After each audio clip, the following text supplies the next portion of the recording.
Disclaimer, this video exists for entertainment, education, and theory rebuttal. This video is not an attack on the theory, nor will it, unless stated otherwise, address the theory creator personally. Instead, the creator's name in the video will be used as either a name to address the theory by, or to address the assumed mindset of the creator at the time of the video's creation. If you harass or witch hunt anyone involved with this video, I will personally disown you. Thank you. Well, I really didn't think I was going to be doing this again. And so soon, too. Well, I guess it's time to pay homage to my favorite form of lost YouTube media. Theory debunking! The last time I made a video about this, Lee ended up committing every single theorist sin in the book. Like lying about events, hiding evidence from the audience, and just picking and choosing which evidence would best work for his theory. But I still had a lot of hope that one day he would get better. So has he? Well, recently he has presented a film theory with the brilliant idea of claiming that my favorite absorbent sponge is secretly an evil genius. Oh boy. Yeah, literally when I saw the thumbnail of this video, I knew I had to make a video on it. SpongeBob is very dear to my heart, so I cannot let this slander of my SpongeBoy's good name slide. I must defend him. But hey, who knows? Maybe by the end of it, he will convince me. So, does this theory actually hold any water? Well, grab yourself a Krabby Patty and travel to the bottom of the sea to know exactly why SpongeBob SquarePants isn't evil. He's just a genius. Take it away, Lee. SpongeBob SquarePants isn't stupid. Yeah, despite playing dumb and innocent for the past quarter of a century, SpongeBob SquarePants is actually a secret genius. And when you take that to the logical extreme, this adorable yellow rectangle might have some truly dark intentions. Hello, Internet! Welcome to Film Theory, the show where F is for film theory, U is for you and me, N is for anywhere and anytime at all, so why not subscribe for new videos every week? So at this point, no one needs an introduction to SpongeBob SquarePants. Which is why we're gonna skip the recap.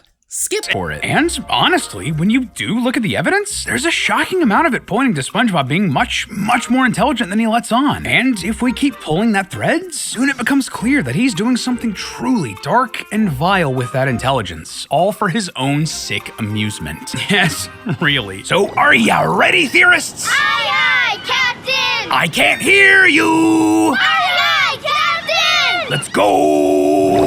Now, to save on time, I'm going to summarize some of his examples of why SpongeBob is intellectually capable, but I do want to show you this one. For example, in the episode Squid's Day Off, SpongeBob is able to quickly and accurately shout out tons of ways to make change for $1. Do you want 4 quarters, or 10 dimes, or 20 nickels, or 100 pennies, or 1 quarter, 3 dimes, 7 nickels, and 10 pennies? Now, if it were just those smaller breakdowns like 4 quarters or 10 dimes, easy peasy. But when you start getting into the larger and varied numbers, that can quickly become challenging. Quick side note, something I feel is not appreciated enough about these channels is the editors going above and beyond with these little details like this. They're just awesome. Keep up the good work, theorist editors. But that aside, Lee also shows off how SpongeBob being artistically talented could lean towards intelligence as well, including how also his musical talent, like in The Flavor in the Bubble Bowl, and how just being an excellent fry cook could point towards him being smart. And all of these are really good points. Solid evidence, clear correlation to his skill, and he accurately recalled the events presented. These are great points. Do I feel most of us already knew this about the sponge? It's great that you found solid evidence to back it up, but a dedicated fan of the show could tell you that the sponge ain't brain dead on the spot.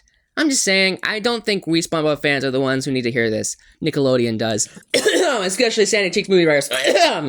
Long and short of it, SpongeBob is no fool. He may act stupid, but he's an intelligent creature, perhaps one of the smartest in the whole series. Okay, I wouldn't say that. Sandy and Plankton are probably smarter, but he definitely is pretty high up there.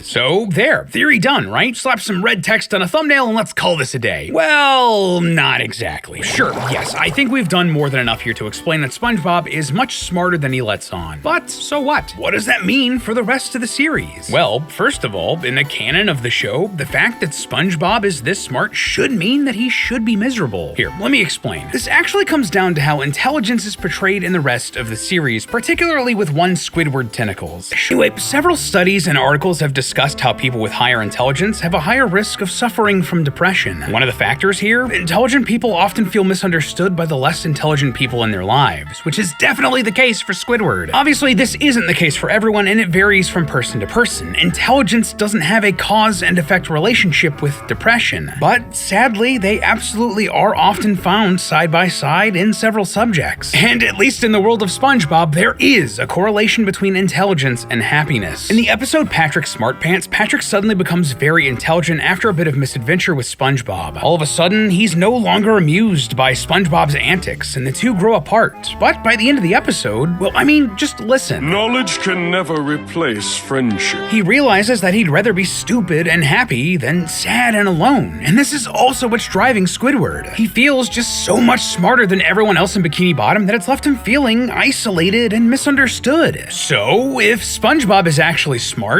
and being smart in this world seems to make you miserable, why isn't SpongeBob miserable all the time? Well, like you just said, Lee, in the real world, intelligence does not actually mean you are going to get depression.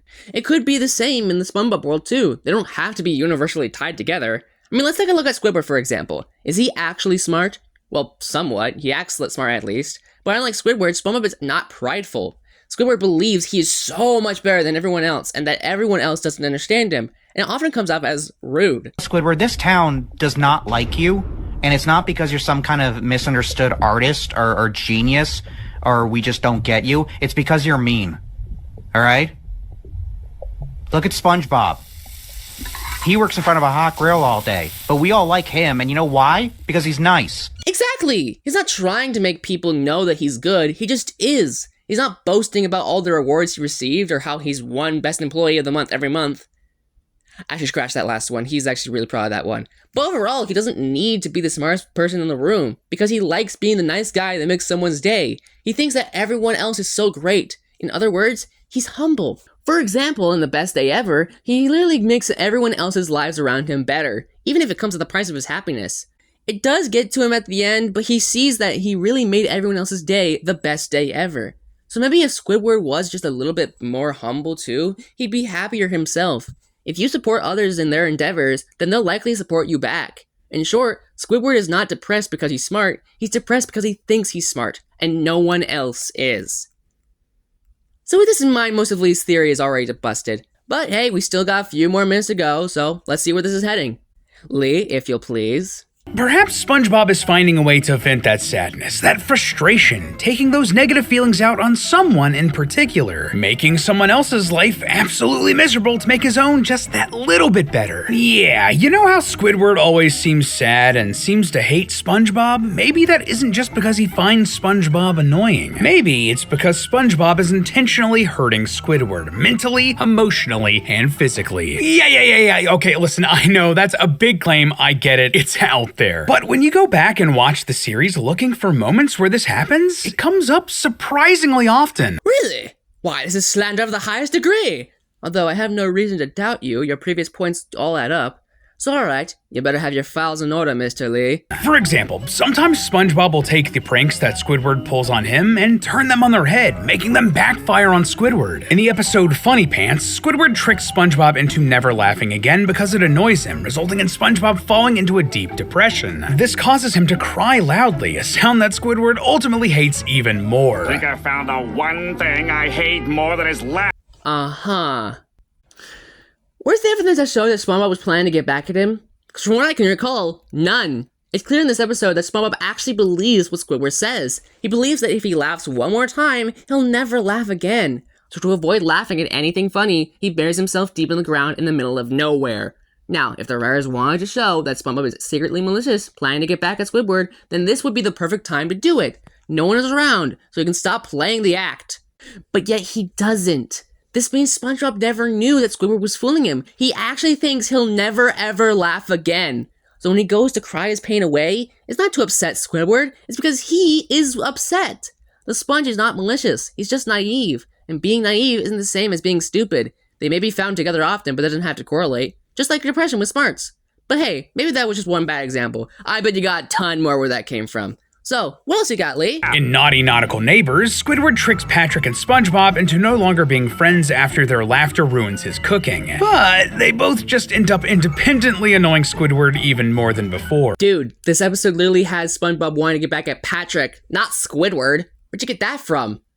And again, he's behind closed doors in a part of this episode, and yet we still see him not planning to harm Squidward. SpongeBob didn't even know that Squidward interrupted their bubble call with hurtful comments, so it actively doesn't make sense for SpongeBob to want to hurt Squidward here. Lee, I know you can make good points, I just need you to show me evidence that shows that SpongeBob wanted to get back at Squidward. If you don't have any of that, then your whole point is invalid. So please, give me a more concrete example of SpongeBob being malicious. My Sponge Boy is looking pretty innocent here. What's your next point? And in the episode Squid on Strike, when both characters go on strike, it ends with both of them out of a job, and SpongeBob ends up just annoying Squidward all day, every day. Okay, not to sound rude, but did you even watch the episode? Squidward imagined that whole thing! Besides, they were only out there for like a day. In fact, it's not the whole picture. What really happened was that Squidward decided to go on strike for Mr. Krabs, charging them for just existing. And SpongeBob went along with it because Squidward said such fancy words. Later, Squidward is ranting to a whole crowd, and they just run him over, just whine on Krabby Patty. Mr. Krabs then comes out gloating, making fun of Squidward, and SpongeBob's having none of it. So he takes Squidward's words to heart and dismantles the establishment. Literally. And hey, in the end, it got them their jobs back. That's what Squidward wanted, right? And also, what did Squidward do in this episode to warrant any attack from SpongeBob? All this happened not because SpongeBob meant to torment this octopus, but because the sponge took Squidward's words too literally. And again, there's a scene in this episode where he's all alone, and what does he say? Squidward will be so proud. Squidward will be so proud. Not something like, oh, this will make the cephalopod suffer. No, if he actually thinks this will make him happy. He's not trying to hurt the guy. He's just naive. And you can still be super smart and yet be naive. But Lee, more importantly, you have lied! You framed the event of this episode to make it fit your point. That's not good theory crafting. You should know better than this. Oh, you still got more? Okay, I guess I'll give them a shot. What other evidence do you have that proves my client is quote-unquote evil? But that doesn't take into account all of the times we see SpongeBob trick Squidward himself. Just a few examples. In the episode Idiot Box, SpongeBob and Patrick are having fun in a cardboard box. But when Squidward wants to see what's in the box, he sees nothing. SpongeBob explains that Squidward just has no imagination. He can see that this basically triggers Squidward and ends up with Squidward sneaking into the box later and pretending to drive a race car, though in reality it's just a garbage truck taking him to the dump. SpongeBob kind of broke Squidward's mind here and left him in a terribly embarrassing situation. I don't want to sound like a broken record. But again! In this episode, SpongeBob ends up behind closed doors. He is away from Squidward, talking to Gary. And does he smirk at Gary in a mischievous way? No! He was happy to know that Squidward got the box to work. Listen to that, Gary. Squidward finally made the box work after all. That is so great. He's happy for him. If the writers of the show wanted to allude to SpongeBob's alleged dark side, then this is the perfect opportunity to do it. And yet time after time again, they don't. It's almost like he doesn't have one. Don't believe it, Oh wait, you say this next one is actual proof of SpongeBob's evil intentions? Yeah, okay, I'll be the judge of that. But it doesn't stop there. It's not just his ego he hurts. He also hurts Squidward's wallet. In the episode The Paper, SpongeBob goes all out, making just a single piece of paper appear so valuable to Squidward that he ends up trading everything he owns for it. Only for Patrick to come along and use it to throw away chewing gum, leaving Squidward with nothing. Okay, yeah. Looks like SpongeBob used reverse psychology to trick Squidward into giving him all his stuff. And he does leave him with nothing, and we don't see him give it all back. So yeah, I guess that SpongeBob in this one instance shows malicious intentions. Good job, you finally got one! Gosh, I guess that means Squidward's now basically homeless for the rest of the show, huh? Wait, no he's not! In the rest of the show, he has his stuff back where it was. I wonder how it got there. Maybe SpongeBob saw that he didn't have the paper anymore, making the whole trade basically null and void, and gave all his stuff back. Or Squidward just asked him if he could have his stuff back. This is just speculation, this is not shown on screen, but can be inferred due to him having all his stuff back by the next episode. Also, now that I think about it, SpongeBob didn't say that he wouldn't give the paper to him no matter how much he begged. Squidward put that little clause on himself. And sure, he may have kept prying to get that response, but once he didn't bounce on the opportunity to make him miserable. He asked one more time just to be sure. If he was planning to make him give all his stuff away, he would have accepted this answer and everything would have worked out smoothly. But no, he doubled, tripled, and quadruple checked that he didn't want it before he started playing with it. SpongeBob's just keeping to the Squid's wishes. He even says that he's lucky to have a friend like Squidward, when Squidward's not even there! Why would he say that if he doesn't like Squidward? And you wanna know what else? When Squidward finally traded all of this stuff for the paper, even the shirt on his back, what does SpongeBob say? Squidward, do you want your other stuff? Cause this is all I'll need. He gives him a chance to take it all back. Why would he do that if he doesn't like Squidward? It's Squidward's fault they didn't have his stuff at the end of the episode. He denied his offer. Squidward caused this to himself, not SpongeBob. Nice try, Lee, but when you actually watch the episode, it's clear that SpongeBob didn't plan any of this. He just wanted to play with some paper. I'm disappointed in you, man. You made a great case earlier. What happened? Oh, you have more, do you? Okay, well, we're close to the end anyways. These better be good, Lee. And if that wasn't enough, he even gets Squidward physically injured in life-threatening situations. In the camping episode, SpongeBob warns Squidward about the dangerous sea bears and all of the things that can attract them. Squidward, of course, doesn't believe in sea bears and does all of the things that SpongeBob warns against. And when Squidward questions why a sea bear doesn't show up, SpongeBob says, Maybe it's because you're not wearing your sombrero in a goofy fashion. and of course, a sea bear immediately shows up and attacks Squidward. SpongeBob could have just done nothing here and spared Squidward from that pain, but instead, my man more or less used reverse psychology and got Squidward mauled by a sea bear. Okay, 3 things. First, let's go through this from the perspective of SpongeBob. SpongeBob hasn't actually seen a sea bear before. He just knows a guy who knows a guy who knows a guy who knows a guy who knows this guy who knows this guy who knew this guy who knew this guy who knew this guy who knew this guy who knew this guy who knew this guy who knew this guy who knew this guy who knew this guy who knew this guy's cousin that saw a sea bear. So once Squidward does everything he can to attract a sea bear and none show up, SpongeBob might be a little skeptical about it all now. So he tries to reason away why the sea bear didn't come. And second, hindsight's 20/20, man. Yes, it probably would have been better for him to have said nothing, but how was he supposed to know there was going to be a sea bear right then and there? And besides, afterwards, he even invites him into the safety circle, and again, Squidward refuses. It seems Squidward is causing all this to happen to himself, not SpongeBob. And thirdly, I think SpongeBob knew that a sea bear would just hurt him a bit and not straight up kill Squidward. I mean, if you can marry a sea bear, then you have to be at least somewhat safe, right? Okay, that last one's a bit of a stretch, but you get the idea. Next point, keep on coming. In jellyfishing, SpongeBob takes Squidward to go jellyfishing while he's in a full-body cast, leaving him to be attacked by the mother jellyfish. In a variety of episodes, being stung by a jellyfish is not the worst thing in the world. It can be painful, and this did look painful. I could say he didn't know how bad that jellyfish sting would have been, although he is a jellyfish expert, so yeah, okay, there is some wiggle room with this one. I'll give you that. Let me just... There you go. In restraining SpongeBob when Squidward burns his hands, instead of pouring water on it to soothe the injury, SpongeBob accidentally pours it on the floor first, before Squidward's whole body ends up in a frying pot. He told him that the grill was on, and he didn't listen. Also, him ending up in the deep fryer is not his fault. He tried to catch him in his net, but it broke. This technically isn't on SpongeBob. This can all be classified as just a freak accident. I guess that means there's one more point for the good side. And then in Choir Boys, when Squidward is trying to ignore SpongeBob, SpongeBob decides, This giant pothole ought to get his attention. and this straight up causes Squidward to crash and get launched into a jellyfish field where he gets electrocuted. Yeah, okay. There's no bit here, I just wholeheartedly agree. This episode teeters on SpongeBob being a complete idiot. No offense, me boy. He doesn't seem to be trying to intentionally annoy Squidward, but you really can't tell at times with this one, though I personally blame the writers. They write him to be so naive, it's on the same level as in the episode Pet for Gary's Ignorance. It's annoying not to just the characters in the story, but to the audience.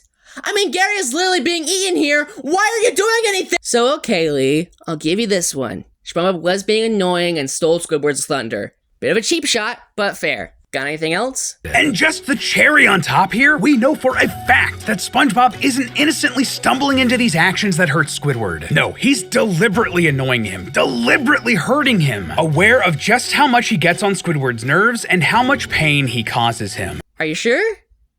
Are you positive? Can you not see the tally? What are you, blind? Here, check this out. When SpongeBob celebrates the day that he and Squidward first met, the photo album full of his favorite memories of Squidward, they're all just Squidward being miserable or straight up in physical pain. This is from modern SpongeBob. Well, that on its own does not discredit it, as they can at times make good, fun episodes. But the modern SpongeBob writers work off their stereotypes. Squidward is always in pain or miserable, and SpongeBob is always happy. I'll give you this one as well, but I want an example of a writer that knows how to write a good SpongeBob episode. Enough of the cheap shots. SpongeBob has designated days that he especially annoys Squidward. Do you know what today is? Annoy Squidward Day. No, silly. That's on the 15th. This guy straight up has annoying Squidward marked on his calendar. There we go. Now this is a good evidence. Why have days to have just annoy Squidward? This could point to his dark side. But then again, the entire town has a day to get away from SpongeBob, and SpongeBob actually doesn't seem too bothered by it. So by this backwards logic, annoying Squidward for one day is just like that. It's not that big of a deal. Although I will admit, this is pretty good evidence. Nice work.